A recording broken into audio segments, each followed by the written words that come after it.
Quiero que vean que aquí no sirven los elevadores en esta estación. Estamos en Coyulla de la línea 2 y están cerrados. Todos están cerrados. Esta estación de la línea 2 hace entronque con la línea 8 y la línea 5. En la línea 8 es del metro y la línea 5 metrobús. En la parte de arriba está la línea 2. Para ir al metro tienes que bajar este puente, entras por acá en la línea 5 y en este pasillo para allá está la línea 8. Para acá bajando está el Pilares Coyulla. Mira, ahí está.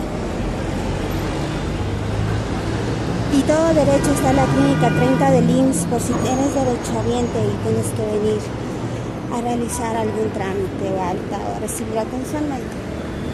Quédate muchas gracias. Estás en Arte Alterno. Ya somos 4,167 suscriptores. Te mando un beso y muchas gracias. Hasta luego.